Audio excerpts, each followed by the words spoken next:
दस्तावेजी तथ्यों के किनारे षड्यंत्र की कहानियां अनुत्तरित व अस्थिर सवालों में उलझ जाती है।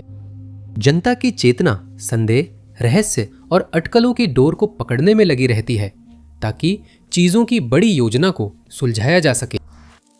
Number 10, wall street push, business plot, white house push. इसे कई नामों से जाना जाता है, पर अधिकतर इसे 1933 की भूली बिसरी तख्ता पलट कहा जाता है, वो साजिश जिसे बहुत कम लोग जानते हैं। इसका केंद्र मेजर जनरल स्मेडली बटलर थे, जिनका उपनाम फाइटिंग क्वेकर था। उन्हें अमेरिकी इतिहास के सबसे अलंकृत मरीनों में से एक माना जाता था और वे मरीन कॉर्प्स की बहादुरी पदक के इकलौते धारक थे। वह एकमात्र व्यक्ति भी थे जिन्हें अलग अलग सैन्य कार्रवाइयों के लिए 2 बार मेडल ऑफ ऑनर मिला था। बटलर ही युद्ध के व्यवसाय के खिलाफ अडिग आवाज बने। प्रथम विश्व युद्ध के बाद अमेरिका आशावाद और समृद्धि से भरा हुआ था। विनिर्माण उद्योग और बड़े पूंजीपति पूरी ताकत में थे और कुलीन वर्ग पहले से कहीं अधिक पैसा कमा रहे थे। अविनियमित शेयर बाजार भी फल फूल रहा था, कम से कम 1929 तक, जब संयुक्त राज्य अमेरिका महामंदी में डूब गया। इसका नतीजा यह हुआ कि फ्रैंकलिन डी रूजवेल्ट का पहला प्रशासन बना और वह उन कठिनाइयों पर ध्यान दे रहा था जिनका अमेरिकी मुफ्त खाने की कतारों में खड़े होकर सामना कर रहे थे। अमेरिकियों ने रिपब्लिकन पार्टी को दोषी ठहराया और रूजवेल्ट ने समस्या ठीक की तो लोग उनकी ओर आए। इस प्रकार न्यू डील की शुरुआत हुई, जिसमें वे सुरक्षा जाल बनाए गए जिन्हें हम आज भी देखते हैं, जिनमें बेरोजगारी बीमा और सामाजिक सुरक्षा शामिल है। लेकिन उनके लोकतांत्रिक विचारों और पुराने अमीर परिवार में परवरिश के चलते अधिकतर व्यवसायी और कुलीन वर्ग रूजवेल्ट की शक्ति और प्रभाव से नाराज थे। नवंबर 1932 में उन्हें अमेरिका का राष्ट्रपति चुना गया, जिससे जनता के रूढ़िवादी सदस्य परेशान हुए क्योंकि समाजवाद और सरकारी खर्चों का डर बढ़ रहा था। यही संयुक्त तत्व एक अजीब साजिश की ओर ले जाएंगे। बटलर, जो खुद को रिपब्लिकन कहते थे, डेमोक्रेटिक पार्टी का समर्थन कर राष्ट्रपति चुनाव में रूजवेल्ट को वोट दे चुके थे। 1 साल बाद उन्होंने पूंजीवाद और बैंकरों की आलोचना की। उन्होंने खुद को बड़े व्यापार, वॉल स्ट्रीट और बैंकरों के लिए एक उच्च वर्ग का गुंडा भी कहा। 33 साल की सेवा के बाद उन्हें एहसास हुआ कि वे देश की रक्षा की जगह अमेरिकी कॉरपोरेट हितों की सेवा कर रहे थे। 1933 में बटलर को वॉल स्ट्रीट ब्रोकर और फांसीवादी जेराल्ड मैगवायर ने तख्ता पलट का नेतृत्व करने के लिए भर्ती करने की कोशिश की, जबकि बटलर ने नई विचारधारा अपनाई थी। बटलर ने कहा कि मैगवायर ने वॉशिंगटन डीसी पर मार्च के लिए सेना और वित्तीय मदद का प्रस्ताव दिया था। अगर तख्ता पलट सफल होता तो बटलर को नवस्थापित सेक्रेटरी ऑफ जनरल अफेयर्स के पद पर लगभग पूर्ण शक्ति मिल जाती, जबकि राष्ट्रपति केवल एक प्रतीकात्मक भूमिका निभाते।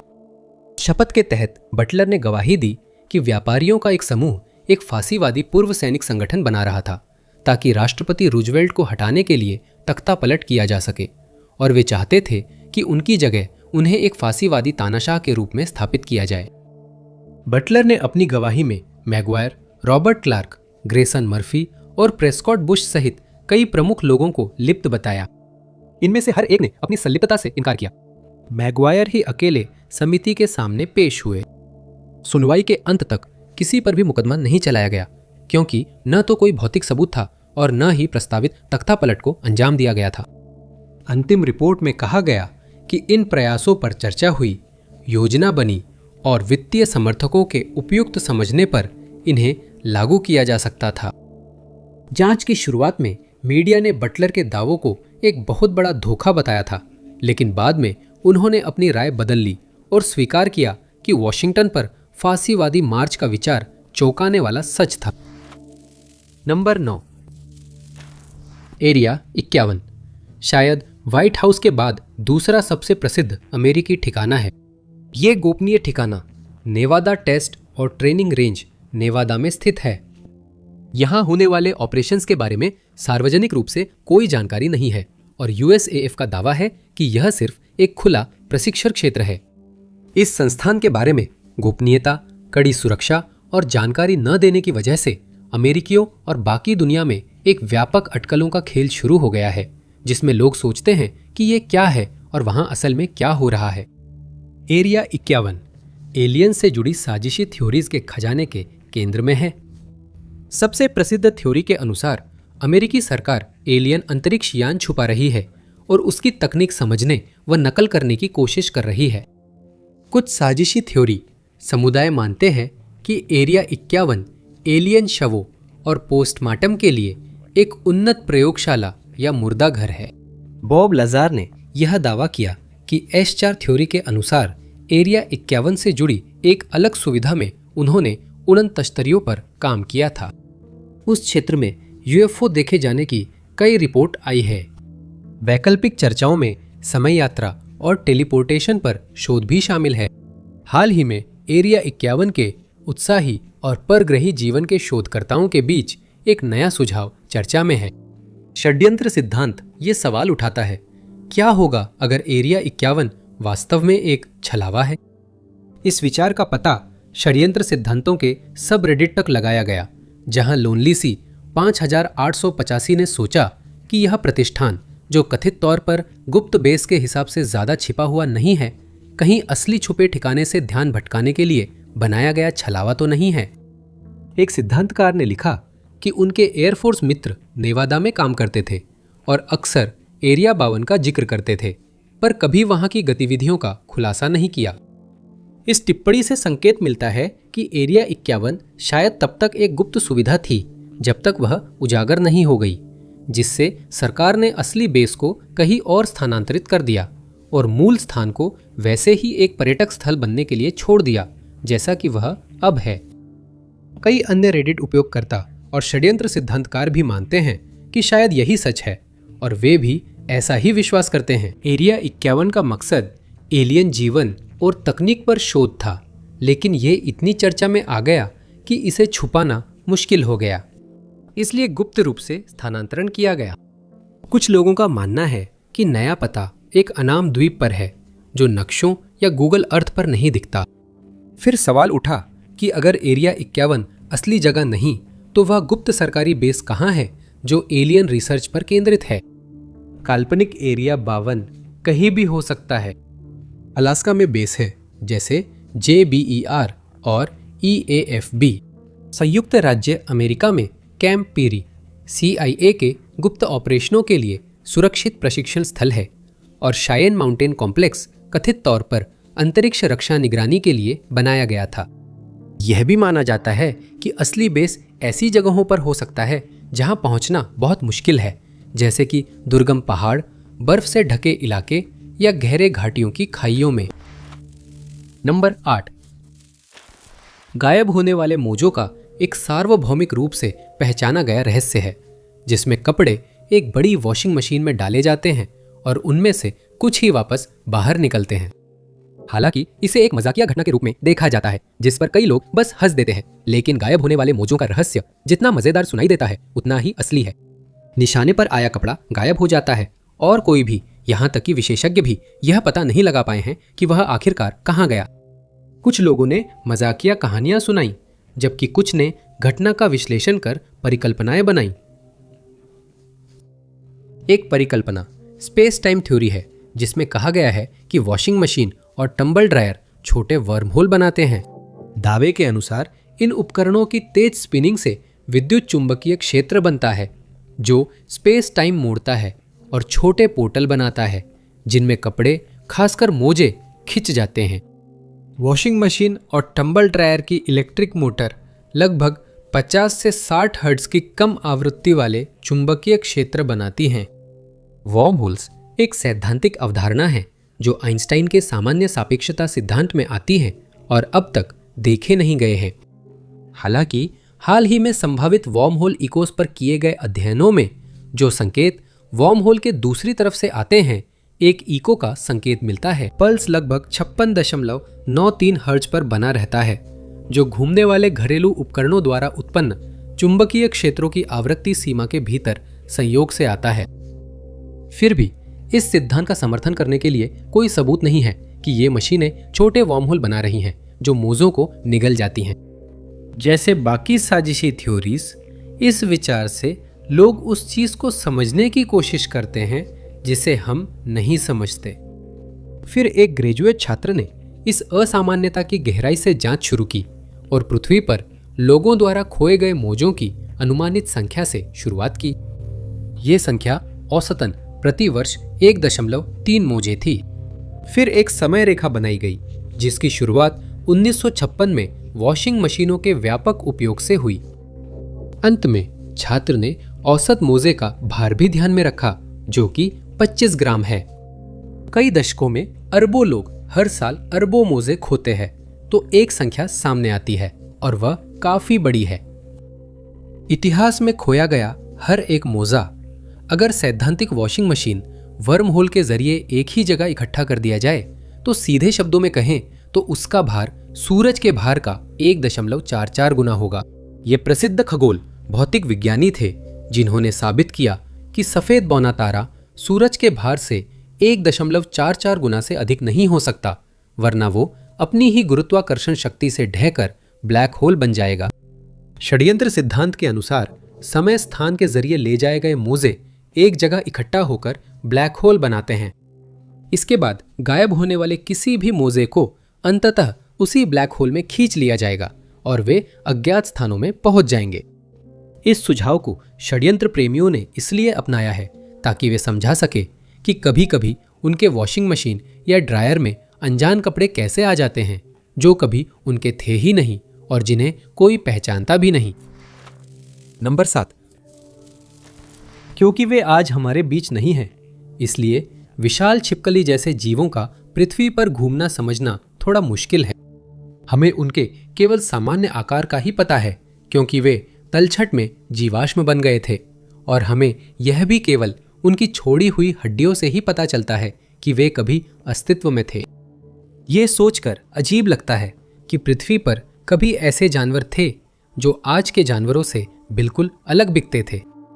इस तरह की किंवदंती जैसी कहानी के कारण समाज के कई सदस्य एक जैसी धारणा रखते हैं कि शायद डायनासोर कभी थे ही नहीं। नकली जीवाश्म सिद्धांत के अनुसार डायनासोर के अवशेष सरकार ने जानबूझकर बनाए और रखे ताकि एक निरर्थक झूठ फैलाया जा सके। डायनासोर के उल्लेख की एक और व्याख्या उन्हें ड्रैगन के रूप में दिखाती है, जिससे यह सुझाव मिलता है कि परियों की कहानियों में सुने गए ये काल्पनिक जीव कभी पृथ्वी पर महान बाइबिल की बाढ़ से पहले घूमते थे। डायनासोरों के बारे में एक कम जानी पहचानी धारणा यह है कि डायनासोर अलौकिक रचनाएं थीं जिन्हें कथित तौर पर नेफिलिम द्वारा बनाया गया था। नेफिलिम रहस्यमय प्राणी उत्पत्ति में ईश्वर के पुत्रों और आदम की पुत्रियों की संतान है। उनका नाम गिरे हुए लोग के रूप में अनुवादित होता है जो यहेजकेल और गिनती में महान योद्धा व बाइबिल के दैत्य माने जाते हैं। इन पात्रों को अक्सर दुष्ट शासक बताकर चित्रित किया गया क्योंकि उनकी उपस्थिति नूह की बाढ़ से जोड़ी गई थी। नेफिलिम की आम तौर पर दुष्ट मानी जाने वाली व्याख्या के अनुरूप षड्यंत्र सिद्धांतकारों ने उनके घृणित तरीकों को डायनासोर की उत्पत्ति से जोड़ा है। इस सुझाव के अनुसार नेफिलिम ने ईश्वर की व्यवस्था का उपहास करते हुए जानवरों और परालौकिक प्राणियों का संकरण किया जिससे राक्षसी चिमेरिक प्राणी बने। उनका कहना है कि डायनासोर इसलिए विकासवादी पूर्वज नहीं बल्कि दैत्यात्मक प्राणी हैं। यह साजिश गैप थ्योरी से जुड़ी है जो उत्पत्ति 1.1 और 1.2 के बीच के अनलिखित अंतर से संबंधित है, जिसमें प्री आदमाइट दुनिया बनाई, नष्ट और 6 दिनों बाद पुनर्स्थापित की गई थी। वे बताते हैं कि उत्पत्ति 1.1 जीवन की प्रारंभिक रचना है जबकि 1.3 पुनः रचना है। इसीलिए 1.2 को लूसीफर की बाढ़ के महान विनाश के क्षण के रूप में देखा जाता है। इस दृष्टिकोण में डायनासोर प्री आदमाइट दुनिया से जुड़ते हैं जो शैतान के प्रभाव में थी। राक्षसी प्रवृत्ति के कारण डायनासोर बाइबिल की बाढ़ में नष्ट हो गए और उनकी हड्डियां उस भूले युग की गवाही हैं जब वे एक घृणित विकृति की तरह घूमते थे। इस सिद्धांत के अनुसार डायनासोरों के जीवाश्म आदम और हव्वा की रचना से पहले के काल के हैं, इसलिए नेफिलिम से भी पहले के हैं। मुख्य धारा के धर्मशास्त्र और जीवाश्म विज्ञान राक्षसी डायनासोर व्याख्याओं को खारिज करते हैं। इन सिद्धांतों या प्रस्तावित समय सीमा का समर्थन करने के लिए कोई सबूत नहीं है और इसे बस इतिहास की अबूझता को समझने का एक और तरीका माना जाता है। नंबर 6, चांद से जुड़ी कई साजिशी थ्योरीज है, जैसे कि पूर्णिमा का पागलपन से संबंध होना या वहां एलियन प्रजातियों का बसेरा होना। कुछ लोग मानते हैं कि यह उपग्रह एक खोखला यान है, जबकि अन्य कहते हैं कि नासा इसकी सतह पर कभी नहीं उतरा। 30 और 40 के दशक के जर्मन तानाशाह को लेकर कई अजीब कहानियां हैं, जैसे कि वह कभी मरा ही नहीं और अर्जेंटीना चला गया, या तीसरे राइख ने अंटार्कटिका में गुप्त बेस 211 बनाया। कुछ लोग दावा करते हैं कि इसी समूह ने उड़ने वाली डिस्क, व्रिल या हनीबू यान बनाए, जो एलियन अंतरिक्ष यानों जैसे थे। यह भी कहा गया कि उनके पास कुछ उन्नत गूढ़ तकनीकें थी। तीसरा, राइख और उनके तानाशाह षड्यंत्र सिद्धांतों के पात्र बने रहते हैं, जो हमें उस आकाशीय इकाई तक ले जाते हैं जहां चांद पर आदमी को नया अर्थ मिलता है। प्रमुख षड्यंत्र सिद्धांतकार मानते हैं कि 1930-40 के दशक में जर्मनी के तीसरे राइख के राष्ट्रीय समाजवादियों ने तकनीक विकसित की थी, अपने समय के लिए अत्यंत उन्नत थी, और इसने उन्हें तारों तक पहुंचने और इतिहास में पहली बार चांद पर उतरने की अनुमति दी। यह विचार द्वितीय विश्व युद्ध के बाद आया, जब अफवाह फैली कि जर्मन अंतरिक्ष यात्री अंतरिक्ष यान से वायुमंडल के बाहर जाकर चांद पर बस गए, पर इसका कोई दस्तावेज नहीं मिला। संभवतः रिपोर्ट की कमी राष्ट्रीय समाजवादियों की मंशा थी। सिद्धांतकारों के अनुसार चांद पर सेना ने एक अत्यंत गोपनीय ठिकाना स्थापित की, जिसकी किसी को जानकारी नहीं थी। इस दशकों पुराने विचार ने कुछ लोगों को यहां तक सोचने पर मजबूर कर दिया कि तानाशाह चांद पर भाग गया था और उसने अपने बाकी दिन एक भूमिगत चंद्र आधार में बिताए, जहां वह समाज के क्रोध से सुरक्षित था। सिद्धांतकारों ने इस विचार और उस समय उड़न तश्तरियों के देखे जाने की अचानक बढ़ोतरी के बीच संबंध बताए। विशेष रूप से उन्होंने रॉसवेल, न्यू मैक्सिको 1947 की घटना की ओर इशारा किया, ये दावा करते हुए कि इसके पीछे नेशनल सोशलिस्ट्स थे। सिद्धांतों के अनुसार सेना और तानाशाह ने यात्राओं में कई एलियन प्रजातियों से मुलाकात की। ये सिद्धांत इतने लोकप्रिय हुए कि 1947 में रॉबर्ट ए हाइलाइन ने रॉकेट शिप गैलीलियो उपन्यास में उन अफवाहों के कुछ तत्व शामिल किए। ये उपन्यास 3 किशोरों और एक वैज्ञानिक की कहानी है, जो एक परमाणु संचालित रॉकेट बनाते हैं और उसका इस्तेमाल चांद पर जाने के लिए करते हैं, जहां उन्हें कई रोमांचक और अराजक घटनाओं का सामना करना पड़ता है।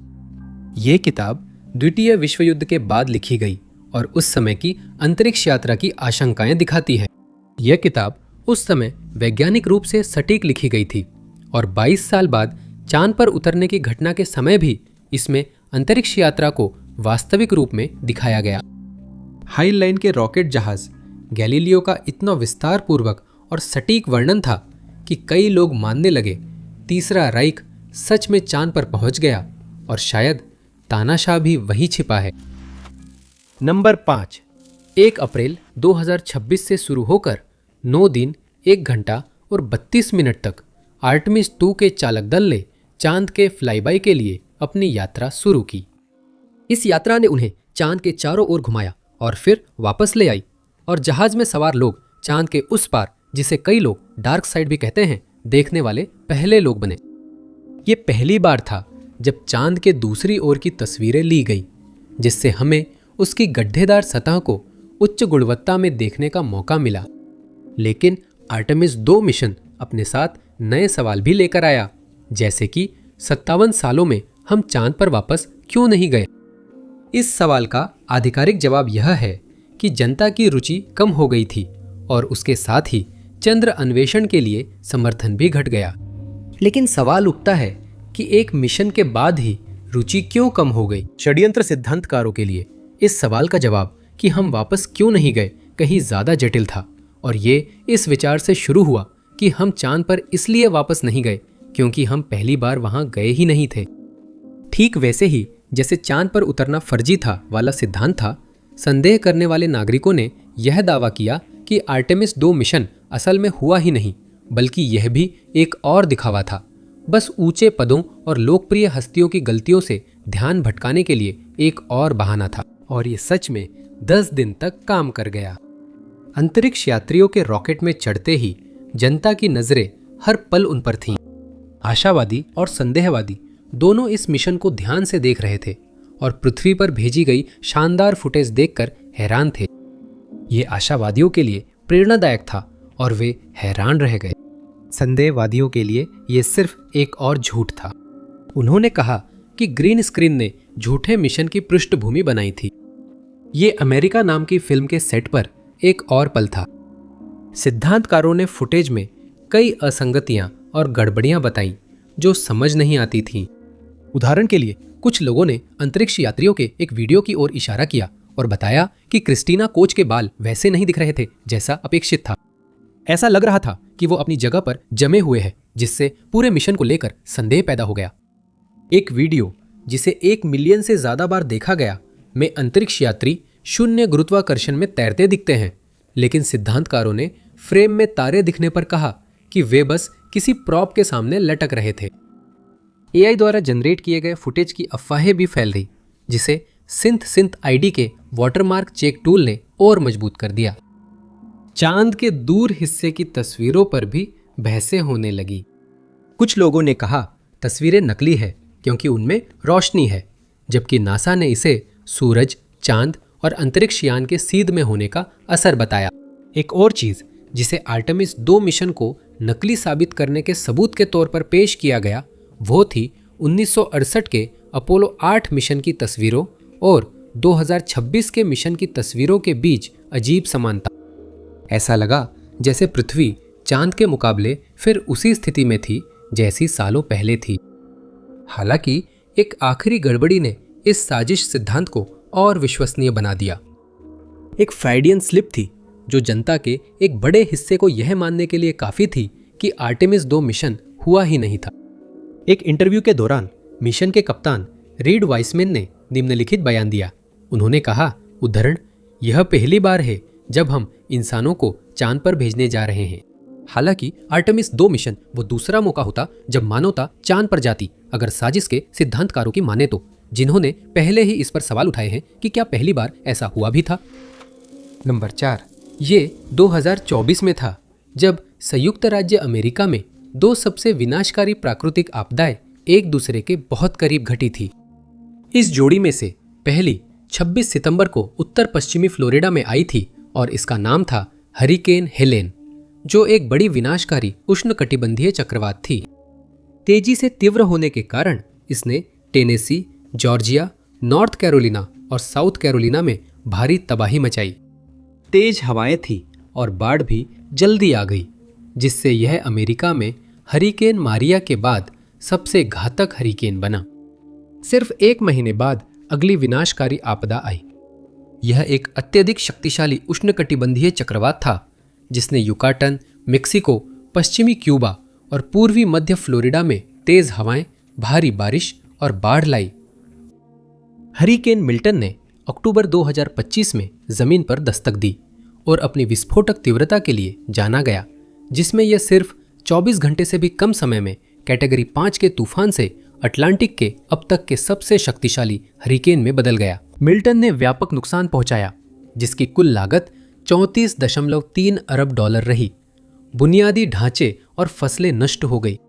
दूसरे हरिकेन के बाद केमट्रेल्स और सरकार द्वारा बनाए गए मौसम के सिद्धांत से जुड़ा एक साजिशी विचार सोशल मीडिया पर तेजी से फैल गया। कहा गया कि अमेरिकी सरकार ने यह हरिकेन बनाए और राजनीतिक साजिश के तहत इन्हें खास समुदायों की ओर मोड़ दिया। 2024 के अटलांटिक हरिकेन सीजन के दौरान 18 नामित तूफान और 11 हरिकेन आए, जिसे कुछ लोगों ने इस बात का संकेत माना कि पर्दे के पीछे किसी स्तर पर कोई साजिश चल रही थी। सिद्धांतकारों ने उस साल हरिकेन से प्रभावित क्षेत्रों की जांच की, जिसमें हेलेन और मिल्टन के रास्ते शामिल थे। उन्होंने निष्कर्ष निकाला कि सरकार जानबूझकर विनाशकारी तूफानों को उन राज्यों की ओर मोड़ रही थी जहां ज्यादातर वोट डेमोक्रेटिक पार्टी को मिलते थे। यह दर्शाता है कि आपदाएं राजनीतिक कारणों से हुई थीं। सिद्धांतकारों ने आरोप लगाया कि पिछली सरकारों में तूफान रेड स्टेट्स की ओर मोड़े गए।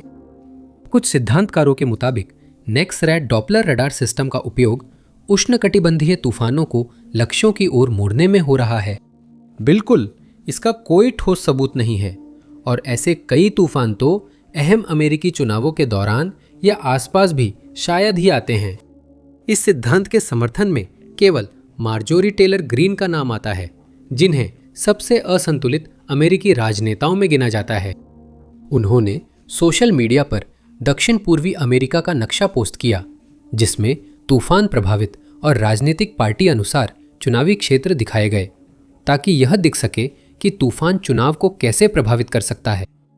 ग्रीन ने सुझाव दिया कि डेमोक्रेटिक पार्टी ने जानबूझकर रिपब्लिकन क्षेत्रों में तबाही मचाने वाले तूफान बनाए। इस अजीब साजिश सिद्धांत के अनुसार national oceanic and atmospheric administration गुप्त रूप से मौसम बदल रही है। इसका नतीजा ये हुआ कि सौर भू इंजीनियरिंग से तूफान और ज्यादा भयंकर हो गए हैं। ये बेबुनियाद दावे इतने ज्यादा फैल गए कि उन्होंने एनओआ को इस स्थिति का सीधे तौर पर सामना करने के लिए मजबूर कर दिया। उन्होंने एक फैक्ट शीट बनाई जिसमें सभी दावों का जवाब देकर उन्हें गलत बताया गया। इसमें समझाया गया कि मौसम कैसे काम करता है और असली अध्ययन के अनुसार वे तेज तूफानों के लिए जिम्मेदार नहीं हैं और ये तूफान किसी खास इलाके को चुनकर नहीं आते।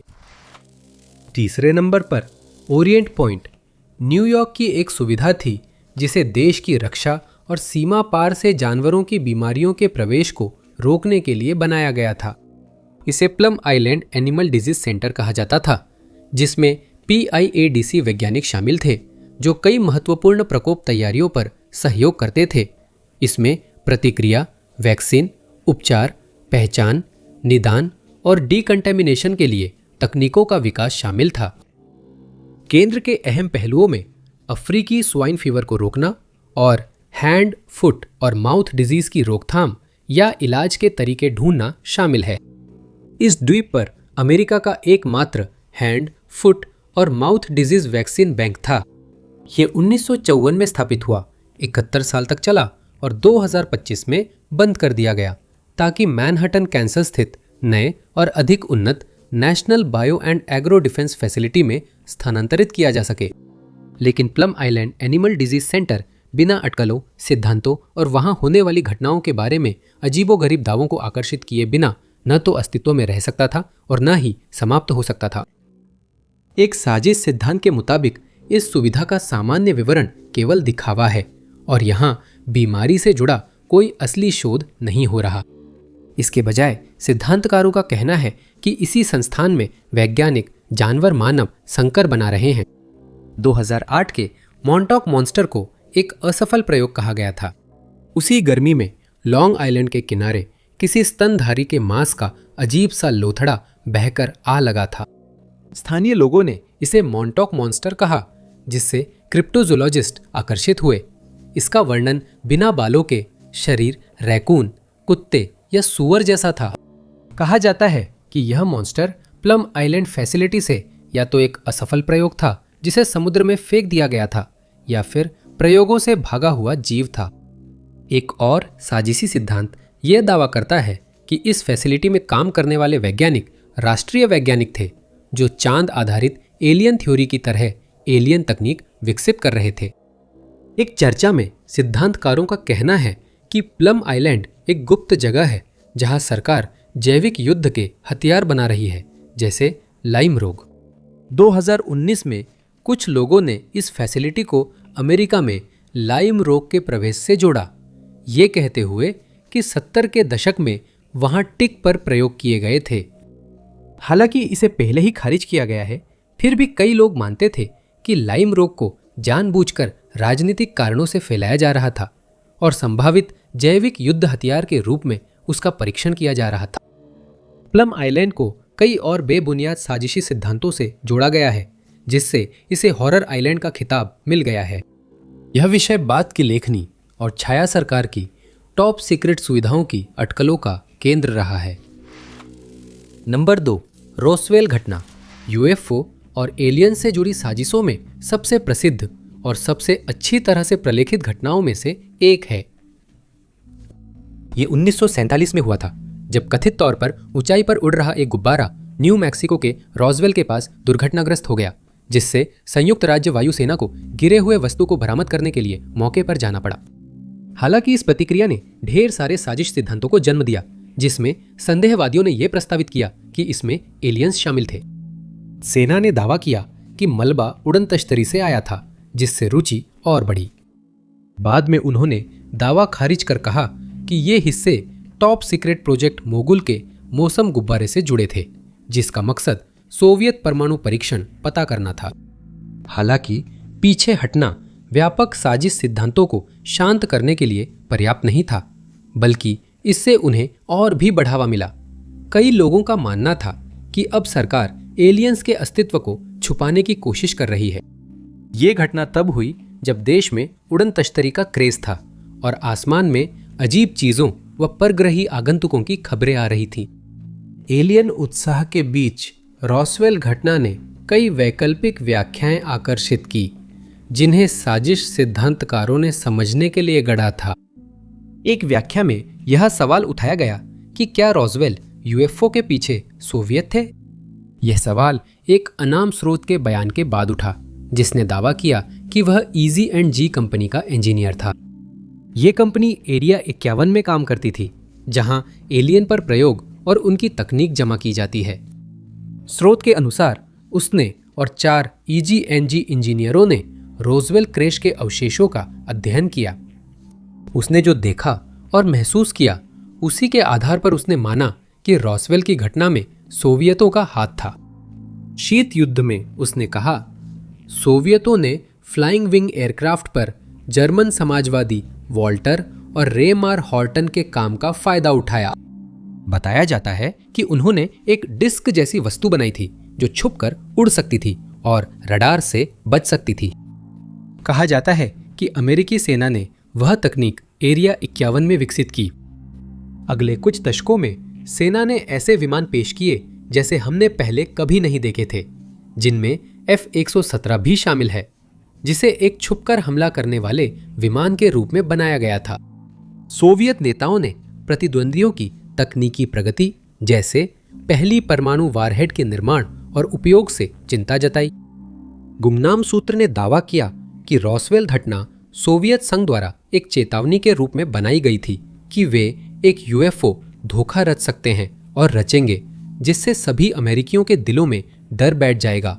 एक ऐसा डर जो वर्षों पहले War of the Worlds radio प्रसारण से पहले ही पैदा हो चुका था। सूत्रों के मुताबिक सोवियतों ने एक मदरशिप बनाई जिसमें छोटे उड़ने वाले डिस्क थे।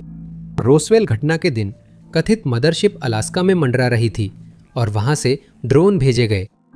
एक यान अमेरिकी हवाई सीमा में घुसा और अज्ञात कारणों से रॉसवेल में दुर्घटनाग्रस्त हुआ। उसमें जैविक रूप से बदले इंसान थे जिनके सिर और आंखें बड़ी थीं। कहा जाता है कि वे पागल वैज्ञानिक जोसेफ मेंगले के एक प्रयोग का नतीजा थे। बेहोश लोगों को बाद में एरिया 51 ले जाया गया।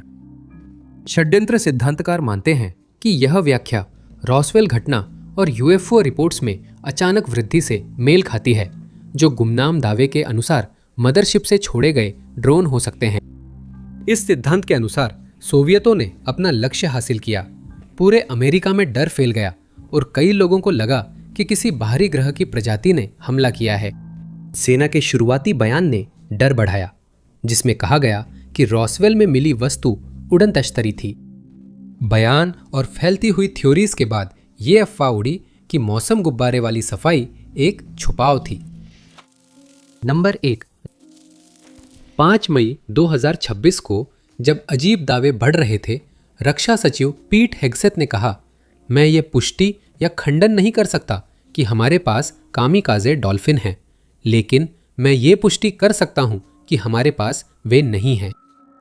वे से उनका मतलब ईरान है। ये बयान उन्होंने इंटरव्यू में दिया, जहां रिपोर्टर ने ईरान द्वारा कथित कामिकाज़े डॉल्फिन के इस्तेमाल की अफवाह का जिक्र किया। षड्यंत्र सिद्धांत के मुताबिक ईरान की सेना डॉल्फिन को विस्फोटकों के साथ अमेरिकी युद्धपोतों पर हमले के लिए खासकर होर्मुज जलडमरू मध्य में इस्तेमाल करने की योजना बना सकती है।